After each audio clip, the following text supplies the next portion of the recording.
Thank you. BC sir के programme में गए और बीसी सर मंच पे आए और उन्होंने कहा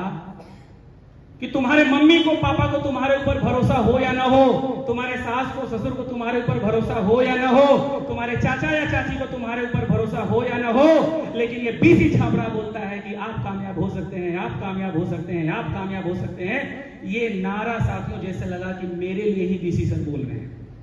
और उन्होंने कहा कि इस बिजनेस को 5 साल का कोर्स मान लो, बीए करके, एमए करके, पीएचडी करके, ये गवर्नमेंट आपको 20,000 रुपए के लायक समझेगी कि नहीं समझेगी मुझे नहीं मालूम, लेकिन 5 साल के इस कोर्स को कर लिए तो ये बिजनेस आपको 50,000 रुपए, 1 लाख रुपए महीना कमाने के लायक ये बिजनेस आपको बना सकता है। ये बात जब उन्होंने कहा तो मेरे अंदर से जैसे लगा कि 4 साल बीटेक करेंगे, 2 साल एमटेक करेंगे, 6 साल बाद भी गवर्नमेंट के पीछे पीछे भागना पड़ेगा, क्यों ना 5 साल इसी को कोर्स मान करके आरसीएम कोर्स कर लें और 5 साल पूरे तन मन धन और पूरे सबर पर भावना के साथ इस बिजनेस को मैंने करना शुरू किया। और मेरे पिताजी जब रिटायर हुए तो रिटायरमेंट वाले महीने में उनकी सैलरी थी 58,000 रुपए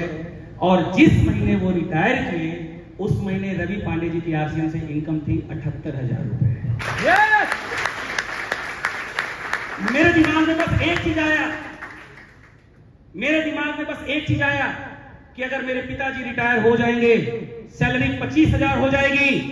और अगर मेरा जॉब उस समय नहीं लगा तो जो परिवार 50,000 में सर्वाइव कर रहा है वो 25,000 में सर्वाइव नहीं कर पाएगा।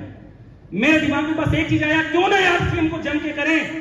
और जब तक वो रिटायर करेंगे तब तक अपनी इनकम को उनसे भी आगे बढ़ा दें, ताकि परिवार को कभी भी 25,000 पे न लाना पड़े, बल्कि वो 1 लाख हो जाए लेकिन 25,000 रुपए न हो पाए। और ये इसके बाद मैंने कूद के आरसीएम बिजनेस को किया। अभी मैं आप लोगों के से उन साथियों का परिचय करवाने जा रहा हूं जिन्होंने इस बिजनेस की शुरुआत जीरो से की